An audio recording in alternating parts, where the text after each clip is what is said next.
Bonjour à toutes et à toutes et bienvenue à cette masterclass Communiquer sans greenwasher.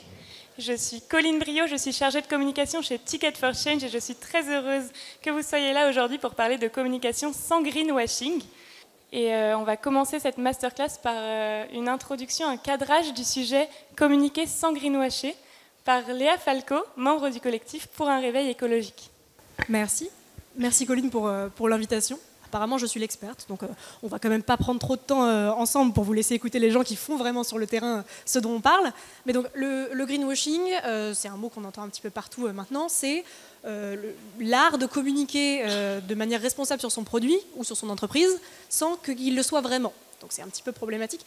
Il y a un côté vraiment dans le greenwashing qui, je pense, est une victoire parce que ça veut dire que d'un point de vue communicationnel, maintenant l'environnement est indépassable. Et qu'au moins du point de vue des entreprises, les clients cherchent des produits qui sont responsables. Donc il y a quand même un côté dont on peut se satisfaire. Mais évidemment, le verso de ça, c'est qu'on communique extrêmement mal sur l'environnement aujourd'hui et que les consommateurs, d'un côté, sont assez confus quand même sur les ordres de grandeur, sur la manière du coup dont eux peuvent agir et ça contribue à la confusion générale qu'on a en ce moment sur le réchauffement climatique en particulier. Et pour les entreprises ou les boîtes qui veulent communiquer de manière responsable, en particulier je pense quand c'est des petites boîtes ou quand elles ne sont pas dans des domaines qui sont directement liés à des activités polluantes, c'est difficile de savoir comment on fait. C'est difficile parce qu'on ne sait pas simplement, il n'y a pas de guideline générale de comment est-ce qu'on communique de manière responsable, de manière honnête, sans greenwasher. C'est difficile parce que, comme ça n'occupe pas nos structures de communication, tout est à refaire. L'inertie de nos machines de communication n'est pas du tout adaptée à cet enjeu-là. Et en plus, le troisième point qui, je pense, est peut-être le plus important, on a peut-être l'impression, quand on a envie de communiquer de manière responsable, qu'on risque de tomber à côté, ou en tout cas d'avoir l'air moins ambitieux que des concurrents qui promettent monts et merveilles dans leur publicité. Et je pense que c'est ça le vrai enjeu pour les boîtes qui veulent communiquer aujourd'hui là-dessus. Et donc, comme dans tous les domaines, vous avez assez peu de manières de bien faire, mais plein de manières de mal faire. Une des classifications que j'aime bien, c'est celle de l'ADEME, qui est vieille maintenant, qui a plus de 10 ans, je pense que c'était début des années 2010, qui classifie le greenwashing en une typologie de 9 catégories, dont certains sont des mensonges ouverts. La première catégorie, c'est mensonges. Deuxième catégorie, c'est par exemple promesses surdimensionnées. Il y a une publicité, nous, pour un réveil écologique, ce qu'on fait beaucoup sur nos réseaux sociaux, c'est épingler ces publicités mensongères. Il y avait une publicité il y a quelques mois de Plastic Omnium qui vendait une voiture à hydrogène et qui disait « cette voiture ne rejette que de l'eau ». Évidemment non, puisque vous avez tout le cycle de construction de la voiture, vous avez le fait qu'aujourd'hui l'hydrogène, qui n'est pas une source d'énergie, qui est un vecteur d'énergie, soit à 96% originaire d'énergie fossile. Donc vous avez tout un faisceau de choses qui font que la tagline du produit n'est pas du tout adaptée aux enjeux actuels. Vous avez aussi quelque chose qui est particulièrement fourbe et qu'on repère moins, que McDonald's avait fait il y a quelques mois, qui est une fausse exclusivité. Toujours dans la typologie de l'ADEME. McDonald's avait beaucoup communiqué sur le fait qu'ils arrêtaient d'utiliser les petits, ou en tout cas de proposer les petits jouets en plastique qu'il y a dans les menus enfants, qui sont très sympas à 4 € au drive. Et donc, ils avaient beaucoup communiqué là-dessus, sauf qu'en fait, ce qu'il y avait derrière, c'était que c'était une obligation légale, parce que vous aviez un décret de la loi climat et résilience qui entrait en vigueur en janvier 2022, et ils n'avaient plus le droit de le faire. Mais néanmoins, ils le montraient comme une initiative individuelle vertueuse. Donc il y a toute cette partie-là qui est volontaire et qui est extrêmement néfaste. Et il y a une partie aussi qui est plus floue, où c'est plus compliqué de trouver la ligne de démarcation entre ce qui est sincère et ce qui ne l'est pas. Typiquement, il y a une catégorisation de l'ADEME qui est des mots trop vagues, ou alors des images qui font trop espérer. Et là, c'est difficile, y compris pour des communicants honnêtes, étant donné que c'est un modèle sur lequel on n'est pas du tout aujourd'hui, de trouver la juste ligne. Et j'ai l'impression qu'il y a un sondage extrêmement intéressant, dont moi je trouve les résultats super étonnants, qui portait sur 1500 personnes qui étaient soit des CEO, soit des exécutifs managers, enfin qui étaient des cadres un peu partout dans le monde. Et vous aviez 58% de ces cadres qui pensaient que leur entreprise, volontairement ou involontairement, produisait du greenwashing dans sa communication. Donc ça veut dire qu'on en est plus ou moins conscient, on ne sait pas comment faire bien, mais on sait quand on fait mal. Bon, évidemment, ça montait à presque 70% aux États-Unis. Ils sont très forts pour faire n'importe quoi et où effectivement vous avez quand même de gros pôles de greenwashing. Mais il y a vraiment cet enjeu-là de on ne sait pas exactement comment bien faire et on est un petit peu coincé. Et donc je vais arrêter de vous raconter des bêtises et puis vous laissez vous discuter. Mais il y a un vrai enjeu parce que je pense qu'un certain nombre d'entre vous, de fait, font partie de ces cadres-là qui se disent soit mon entreprise greenwash par défaut ou parce qu'on ne sait pas exactement faire ou nous, on aimerait communiquer de manière responsable, on ne le fait pas encore et on aimerait le faire. Et du coup, vous voulez forcément des expertises de gens qui, eux, le font de manière plus ou moins pérenne, depuis plus ou moins longtemps, et qui ont vu le développement du marché. Et je pense que vous avez pour ça 2 personnes qui sont parfaitement adéquates. Merci beaucoup Léa pour ce cadrage et ces exemples très parlants de greenwashing. Donc, nous sommes aujourd'hui avec Cécile Ribourg, directrice de la communication chez la Maïf, assureur militant, et avec Christian Georges, qui est le cofondateur d'OMI, une marque d'alimentaire engagée et respectueuse des producteurs et des consommateurs. Donc, je vais vous poser une première question. Dans un monde où vous êtes dans des secteurs où beaucoup d'entreprises se font épingler pour greenwashing, les assurances, l'alimentation, comment est-ce que vous vous démarquez de vos concurrents qui greenwash sans greenwasher? Je commence. Très bonne question. Je pense que Léa, tu dépeignais un portrait de complexité dans les messages à apporter. Donc c'est vraiment très compliqué en fait de réussir à se démarquer. Donc Omi et compagnie, c'est une entreprise qui refait le rayon épicerie de votre cuisine. Nous, on a décidé en fait de changer en ayant des ingénieurs agronomes qui vont choisir travailler avec les paysans, les cultivateurs, des ingrédients qu'on va confier ensuite à des manufactures qui vont fabriquer à notre marque votre ketchup, votre sauce tomate, votre chocolat, votre café, etc. Le principe de la marque est d'être engagé pour le climat. On a choisi donc d'être une marque régénérative. Derrière le régénératif, il y a l'agroécologie, l'agroforesterie. Donc, ce sont des techniques agricoles qui existent déjà et dont les incidences positives sont de la biodiversité, de la résilience des sols, des cultures qui sont des sols qui sont plus fertiles, culture après culture. Donc, il y a un vrai bien fondé en fait de ce qu'on fait et on sait qu'on l'apporte aux consommateurs. En plus, quand les produits sont bien cultivés, bien nés, souvent les nutriments sont meilleurs, les goûts sont présents. Et vu qu'on a raccourci les distances en maîtrisant cette chaîne très courte, on a un bénéfice pour le consommateur qui est que les prix sont très abordables. Donc ça, c'était ce qu'on voulait faire, utiliser l'alimentation sans créer de nouveaux besoins pour aller apporter du positif à notre société, à notre agriculture, à nos paysans et puis à nous en tant que consommateurs. Donc après, une fois qu'on sait ça, le bien fondé a l'air plutôt pas mal de la marque. Néanmoins, réussir à le démontrer dans un univers qui est celui de l'alimentation, où Lidl dépense un peu plus d'1 milliard par an, en disant qu'ils sont super proches des producteurs, que c'est génial. Carrefour est à la télévision tous les jours, c'est un enfer. Du coup, il faut essayer de se recentrer sur, pas des proclamations, mais quelque chose d'assez tangible. Donc nous, on a essayé de le démontrer sur une de nos facettes. Je ne sais pas à quel moment on le voit, mais tu as la partie prix, en fait, qui est un des fondamentaux de Omi. Donc on doit choisir ce qu'on va pouvoir apporter aux consommateurs pour être suffisamment distinctif en fait, et être audible dans un univers teinté de greenwashing ou pas. D'ailleurs, plein de velléités positives apportées par les marques, les distributeurs, pour expliquer à quel point en fait ils surfent vague après vague sur ce qu'attendent les consommateurs du positif en fait.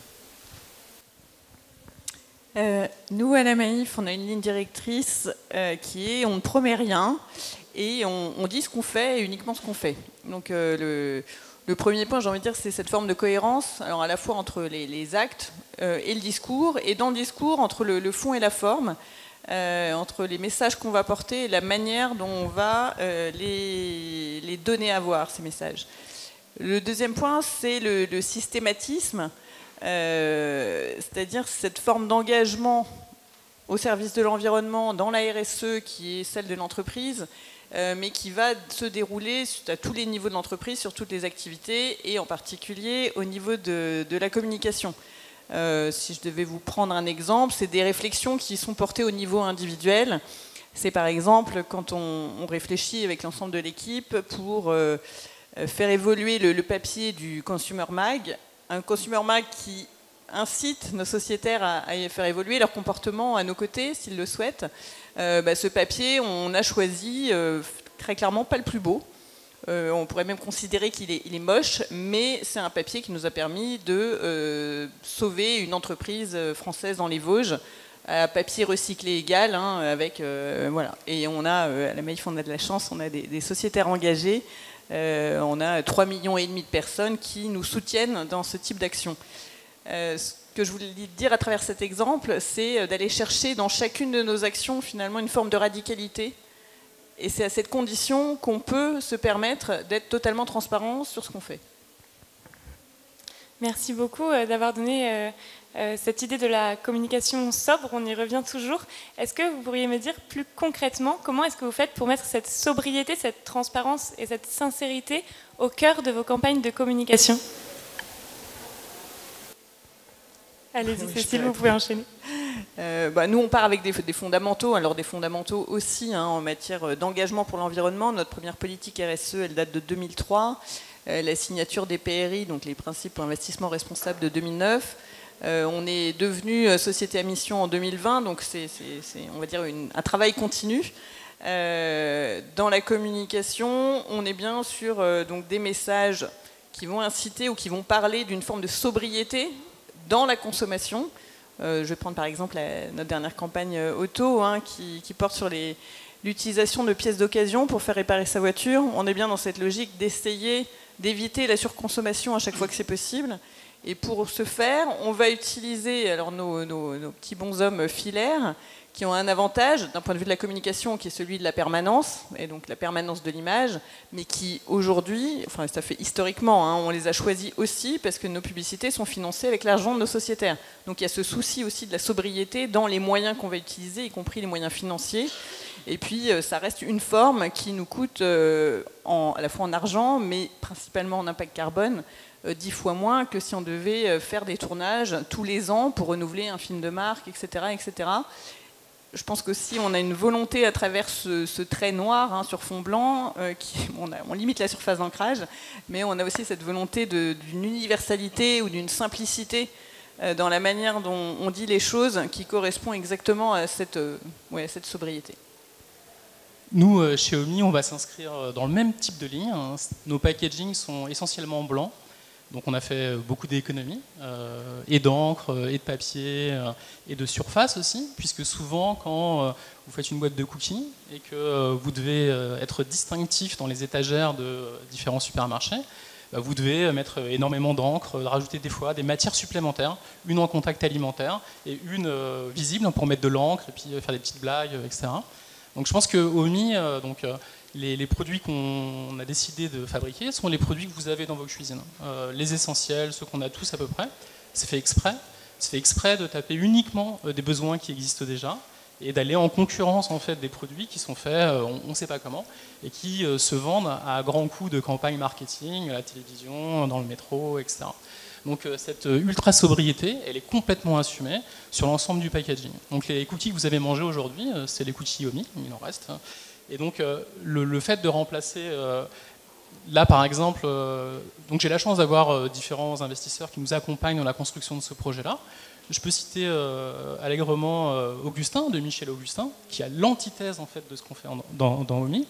Et je pense que le consommateur aujourd'hui, je parle de mes enfants qui sont presque des gens qui ont 20 ans, je pense qu'on a de plus en plus cette envie d'essentiel en fait. Et donc ce que vous faites avec la Maïf, je pense ça a été montré avec le petit bonhomme filaire en fait, qu'au-delà de toutes les chansons et de toutes les choses qu'on a plus envie de croire dans cette grande multitude, en tout cas peut-être nous dans cette salle, on est peut-être plus convaincus, peut-être plus pionniers en fait que le grand consommateur tel qu'il était évoqué tout à l'heure, mais il y a cette envie d'être essentiel. Et donc on a voulu porter ça dans notre message. Alors du coup, c'est un peu ce qui compte le plus dans une sauce tomate, c'est la sauce tomate. Enfin, moi, je pense ça en fait. Et du coup, tout l'argent que je vais dépenser en faisant des super campagnes marketing, des super fiches produits, des blagounettes, c'est une perte d'argent, une perte d'énergie. Et si on veut économiser du CO2, il faut se concentrer sur ce qui est le plus important. Après, reste dans cette essentialité, donc allez voir les différents packaging parce qu'ils sont extrêmement sobres, et du coup on a ce réflexe de consommateur, souvent remonté par mon fameux Augustin, qui me dit ouais mais ta moutarde j'ai pas envie de la manger parce que je m'attends à une moutarde super décorée qui m'explique qu'elle vient de partout, qu'elle est made in France, etc. Nous, nos ingrédients, on a moutarde origine avec des ingrédients, des graines françaises, c'est hyper rare, ça n'existe quasiment pas. Elle est au prix de la moutarde que vous achetez tout le temps. Et je suis capable de vous démontrer à chaque centime que vous mettez dans ce pot-là, dans quelle poche il va, les gens qui ont fait la moutarde, les gens qui l'ont transformé, notre marge à nous. Et donc toute cette preuve en fait essentielle, on y reviendra je pense après, c'est là que nous on a ancré nos messages. C'est-à-dire au-delà des claims marketing, c'est d'aller essayer de trouver d'abord un public qui comprend que cette essentialité en fait, c'est elle qui compose le produit, et puis notre envie en fait de acheter des euros marketing diffusé par McDo, je ne sais quoi. Est-ce que vous voulez nous parler du coup de votre dernière campagne de communication qu'on peut voir en ce moment dans le métro parisien? Oui, on en a fait 2, donc on a eu l'occasion de pouvoir communiquer. Donc ça c'est la toute dernière, donc c'est notre deuxième. Là on a déjà un peu d'allégorie. Je ne sais pas si on peut voir la première d'abord, qui était la grande carrée. Ouais, voilà. Donc ça c'est donc dans l'exercice que tu disais, Léa, donc greenwasher, pas greenwasher, qu'est-ce qu'on peut dire? Donc je rappelle, hein, l'alimentation, tous les jours vous avez des pubs dans télé, métro, magazine, etc. Et donc tout le monde vous dit qu'ils font des bons produits, qui respectent la nature et les hommes. Probablement, c'est pas tout à fait vrai. Et donc pour nous, pour exister et être distinctif, quand on a lancé OMI, donc on a, je vous l'ai dit, un axe principal qui est celui du climat et donc de l'agroécologie. Néanmoins, ici, on a un des autres piliers de OMI qui est la justice sociale. Donc cette volonté en fait d'être sûr que les gens qui travaillent pour nous à fabriquer les produits que vous consommez, ils sont dignement rémunérés. Et qu'en plus ils peuvent investir. Donc, voilà. Donc cet axe, il était très prégnant quand on s'est lancé. Et là, il faut savoir être opportuniste, je pense, quand on veut communiquer, dans les médias. C'est-à-dire que quand on a montré OMI, il y a un peu plus d'1 an et demi, la marque a 18 mois de commercialisation à peu près, cette campagne a un peu plus d'1 an. Et du coup, ce qui sonnait juste dans la tête des journalistes et des gens à qui on parlait, c'était pas le côté écolo, c'était vraiment ce côté justice sociale. Avec ma carte bleue, moi, consommateur, je sais quel monde je construis. Et nous, étant à la fois sourceurs d'ingrédients, fabricants des produits et commercialisateurs, parce que sur l'application et le site, vous pouvez acheter directement nos produits, et bien ça, on savait le faire. Décortiquer chaque centime que vous mettez dans ce produit-là, en fait, dans la poche d'où il va. Bien sûr, c'est simplifié, parce que dans la réalité, si vous regardez le bilan comptable d'un produit, il n'y a pas que 6 ou 7 lignes, il y en a peut-être 25. Et on a choisi en fait, de les montrer d'une certaine manière. On a englobé, par exemple, l'ensemble des coûts logistiques, amont, aval, distribution, dans les frais de fonctionnement. Mais du coup, ça nous a permis d'être distinctifs et de trouver en fait, notre première génération de clients, qui sont probablement des clients comme vous êtes dans cette salle, donc déjà convaincus par cette volonté en fait, de construire quelque chose, et on s'est donné comme une alternative. Comme tu disais, très factuel. C'est nous, ça on le fait vraiment en fait. Donc il n'y a pas de message, si ce n'est qu'on est transparent. Merci beaucoup Christian pour cet exemple très concret. Moi, une question que j'ai et que je pense beaucoup de personnes ont dans cette salle, c'est quelle est la plus grosse difficulté à laquelle vous avez été confrontés au moment de mettre en place cette communication très transparente? Cécile? La Maïf, on part déjà sur un terreau quand même assez fertile, hein, puisqu'on a historiquement des valeurs, des convictions, une colonne vertébrale hein, qui rassemble tout le monde. Il y a peut-être la première difficulté, je dirais que c'est embarquer tout le monde dans la démarche, en se disant, avec cette approche systémique, et en se disant que chaque action, alors on en a fait le claim de notre campagne de communication, que chaque action compte. Chacun a ses objectifs personnels. Et c'est assez facile à certains moments de se dire, tel site internet, même s'il n'est pas tout à fait en ligne avec ce qu'on a envie de faire, il nous promet une super belle performance, donc c'est une belle opportunité, pourquoi on s'en priverait? Le fait de se dire et de voir à plus long terme et d'éviter les coûts et d'embarquer vraiment tout le monde dans ses convictions et cette ligne directrice à laquelle on ne dérogera pas, ne pas faire de compromis, et ça c'est pour nous c'est la clé à la fois de la transparence et puis je l'évoquais, de la cohérence tout à l'heure. Donc ça, cette partie-là est quand même assez importante. Il y a peut-être un deuxième point, alors c'est plus lié au métier de communicant. Nous, ça va être un peu l'inverse. Il y a souvent des gens, entreprises, qui disent « Ouais, j'ai fait un truc super, ce serait bien si on en parlait, si on communiquait dessus, etc. etc. On a une super opportunité. » Le fait d'avoir à tous les niveaux de la communication des gens qui portent ces convictions, ces valeurs, et qui sont donc capables de pouvoir dire à un métier que là, on n'est pas à 100% là où on devrait être, et donc on n'est pas en capacité de communiquer puisqu'on n'est pas allé au bout de l'exercice et qu'on ne peut pas tenir l'ensemble des engagements qui sont les nôtres. Donc c'est peut-être le deuxième point. De l'importance d'engager tous ces salariés dans cette démarche-là.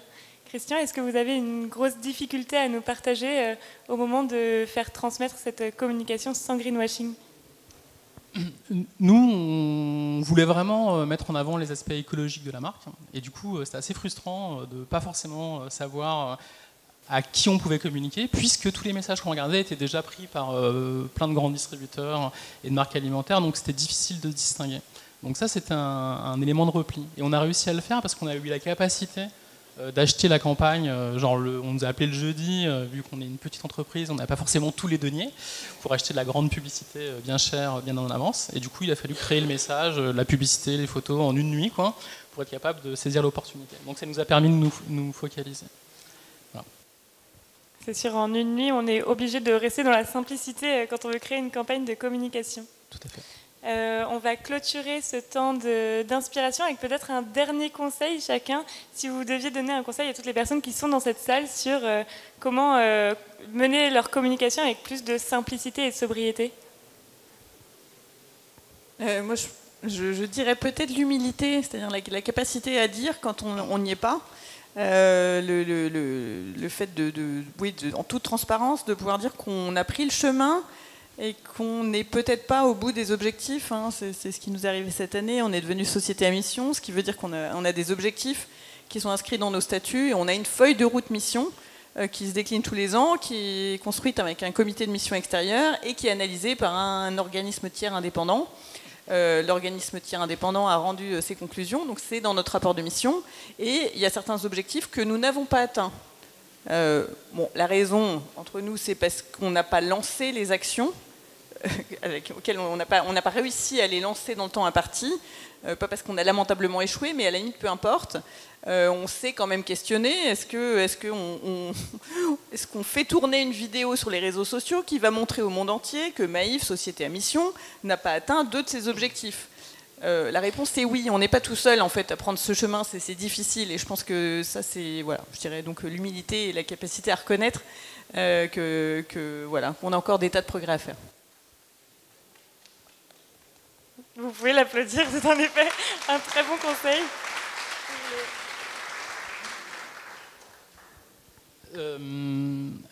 Nous, je rebondis encore une fois sur ce que tu disais, Léa. Donc, nous, on est clairement un projet ambitieux.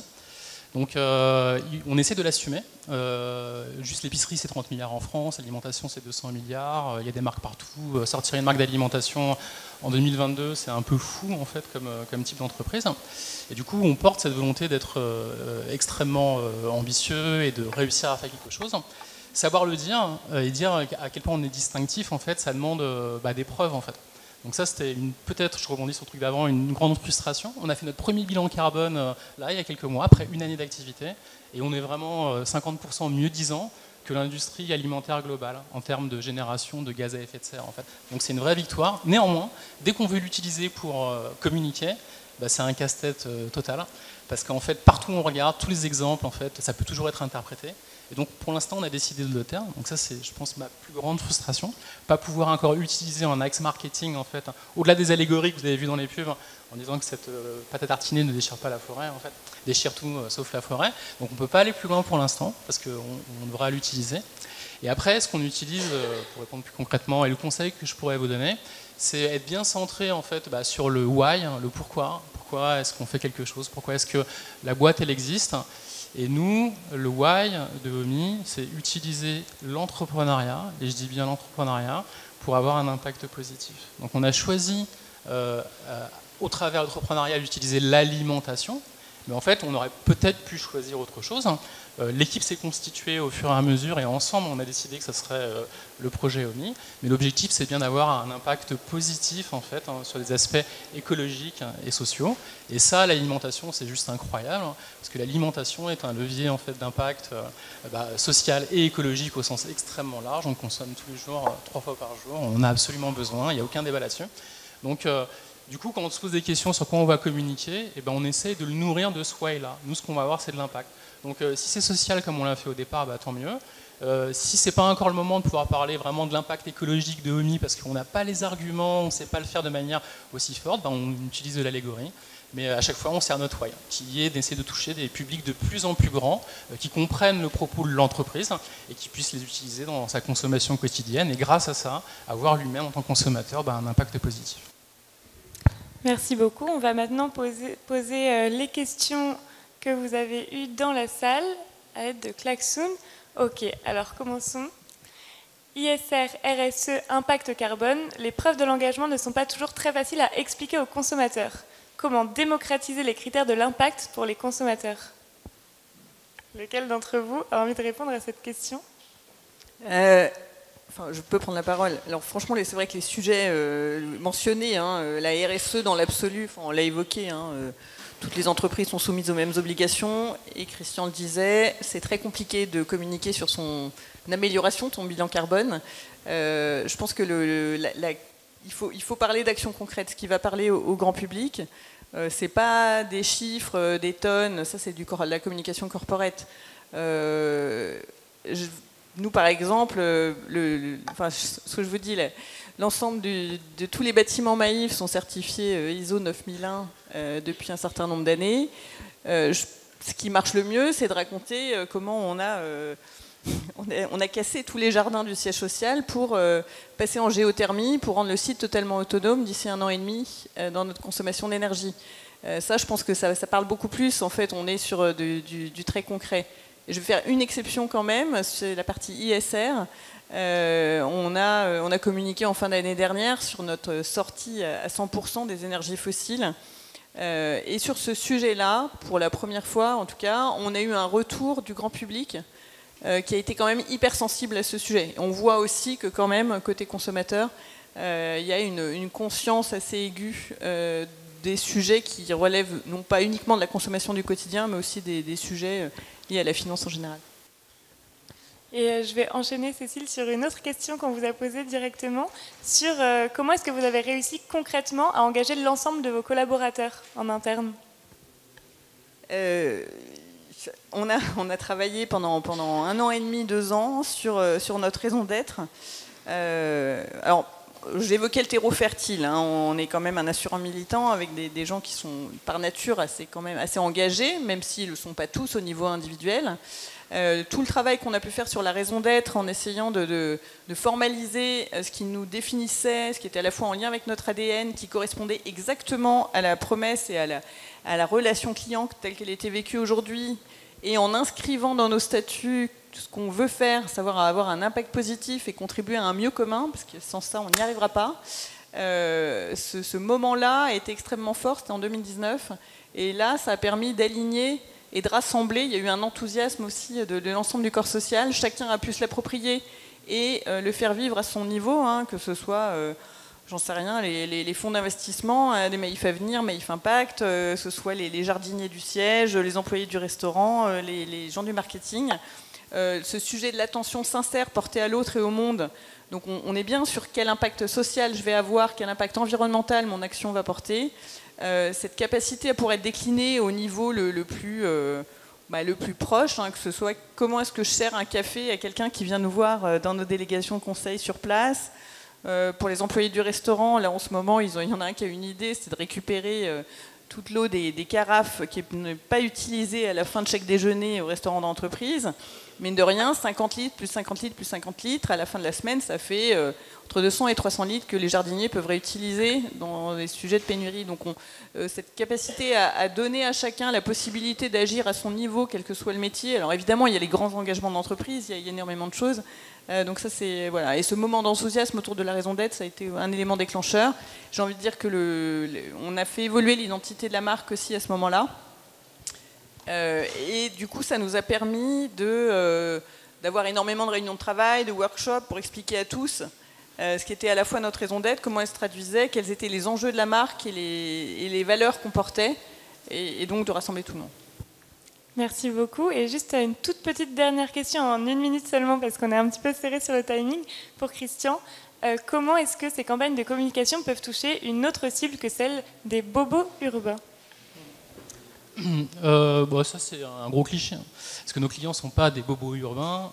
En effet, on a commencé à communiquer en local sur Paris, parce qu'on pense qu'il y a plus de bobos urbains qui ont Bac+5 et qui portent des Véjas, classiques, je pense qu'ils sont ici. Et du coup, forcément, en fait, l'impact un peu holistique, composite de OMI leur parle, parce qu'il y a une espèce de pensée complexe, mais ça, c'est pas le futur de l'entreprise. Donc je soulignais qu'elle est ambitieuse.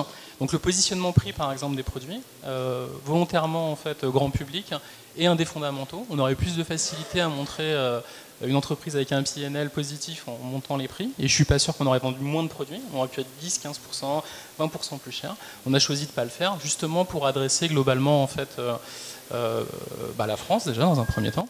Et du coup, là on a l'occasion de faire des campagnes de télévision sur des émissions extrêmement populaires, de bataille des boulangers ou de dîner presque parfait, qui sont des trucs ultra mainstream sur d'autres univers. Et du coup, c'est hyper intéressant parce que en développant en fait la notoriété de la marque sur différents réseaux, locaux ou télévision, etc., on tombe sur des publics qui vont voir dans Omi des facettes différentes. Donc typiquement, la première facette, celle de la justice de rémunération, très proche de c'est qui le patron, donc quel monde je crée en fait quand je fais cette consommation-là. Et on a une push client très très forte là-dessus, qui soutient donc une part de Made in France, cette volonté en fait d'être en proximité avec les produits. Et du coup, c'est ça le sujet. C'est de montrer justement que c'est pas un truc de bourgeois, intellectuel, et que c'est un projet mainstream. Néanmoins, il y a un élément important sur lequel on ne fait pas de compromis, c'est la valeur des produits. Donc, il ne faut pas confondre prix et valeur. Donc là, vous aviez décortiqué un paquet de chips, je crois, ou un pesto, et vous voyez comment le prix est composé. Du coup, ce qu'on n'a pas, nous en général, cette comparaison de consommateurs lambda qui nous découvrent, qui disent oui, bah, t'es plus cher que Vico en fait. On ne fait pas le même travail du tout en fait. Donc le paquet de chips, j'ai acheté à 1 €, chez toi il est à 1,12 €. Ça, on n'a pas ce type de question là. Parce qu'en fait, justement, on démontre où se redistribue la valeur du produit. Il y a plus, posez-vous la question la prochaine fois que vous êtes chez Franprix, regardez les produits et demandez-vous quel monde vous construisez et à qui vous donnez de l'argent. Et ben, vous ne saurez pas en fait. Et moi, je pense que clairement, ce que Omi apporte, en fait, cette vision en fait, de transparence, elle est attendue par le consommateur. Et nous, on aura réussi quelque chose, non pas quand tout le monde fera comme ça, mais quand on aura inspiré et que ce sera une demande du consommateur en fait, de comprendre quel monde il construit avec son alimentation du quotidien. Merci beaucoup. Léa, est-ce que tu veux prendre la parole pour conclure ce temps d'inspiration avant de passer au temps de réflexion collective ? C'est les 5 dernières minutes, prenez votre souffle et après on vous libère. Moi, les pubs d'Omi m'ont un peu donné faim parce que j'ai pas pu manger ce midi, donc j'espère que je vais tomber sur un cookie au hasard d'un couloir, j'attends que ça. Mais j'ai eu une discussion juste avant avec Julien là, qui me disait que quand on sort d'une masterclass, en général, on a tout un tas d'exemples inspirants, mais on n'a pas de guidelines, d'idées concrètes de comment l'appliquer. Du coup, je vous écoutais, hein, j'écrivais, mais je vous écoutais en même temps, évidemment. Mais j'ai noté 5 aspects qui me paraissent assez essentiels pour pouvoir lancer ou communiquer de manière responsable dans son entreprise et qui sont pas compliqués, mais qui sont peut-être pas évidents non plus. Le premier étant, et vous l'avez bien souligné, d'être honnête dans votre communication, en gardant les valeurs qui font que vous êtes cette entreprise-là, et pas simplement d'un coup se dire bon, je change complètement de cap, ma communication n'était pas adaptée, je transforme. Il ne s'agit pas de changer d'autoroute, il s'agit de mettre son clignotant pour passer sur une autre voie. Et c'est vraiment différent. Je rapproche le micro suite à cette suggestion. Le deuxième, c'est de surfer sur le greenwashing de vos concurrents. Parce qu'en fait, moi, une campagne d'affichage, ou en tout cas de la publicité qui dit « je ne suis pas parfait, je le sais, mais », c'est quelque chose qui attirera plus mon œil que simplement de voir l'étalage des réussites de l'entreprise. Et c'est quelque chose aussi qui est de l'ordre du retournement du stigmate. Je parlais tout à l'heure du fait que potentiellement, il y a un risque à ne pas greenwasher parce qu'on a l'air moins ambitieux que ses concurrents. En les prenant à revers comme ça, il y a un vrai espace pour se démarquer, en particulier quand on a une petite boîte typiquement comme Omi, et de montrer qu'il y a un aspect plus humain, il y a un aspect réaliste dans la manière dont on considère ses objectifs. Troisième grand point, c'était la mise en valeur de ses engagements sans les exagérer, qui est très relié au premier point de l'honnêteté, mais qui est en fait pas du tout si simple. Et c'est un petit peu ce que vous faites à la Maïf, ce dont tu as parlé, de pouvoir dire quand on échoue, et que c'est pas grave, que c'est un processus itératif, que nous on essaie sincèrement, et c'est évidemment pas simple à mettre en image, mais c'est quelque chose qui me paraît essentiel. Quatrième point, faire travailler les créatifs sous contrainte. Quand on parle de greenwashing, j'ai eu l'occasion de participer à plusieurs rencontres sur la publicité en particulier, et ce qui fait très peur aux entreprises qui soit ont des créatifs en interne, soit s'adressent à des prestataires, des cabinets de conseil, des cabinets de publicité pour produire leur campagne, c'est la peur de perdre en créativité, d'être coincé. Mais en fait, on n'est jamais aussi créatif que quand on est sous contrainte.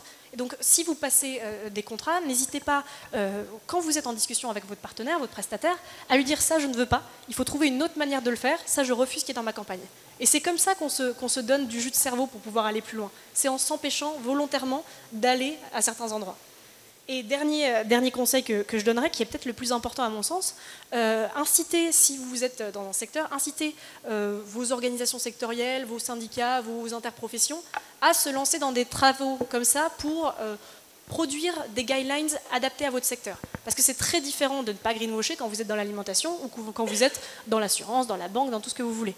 Donc on ne travaille jamais seul, on est toujours dans un écosystème.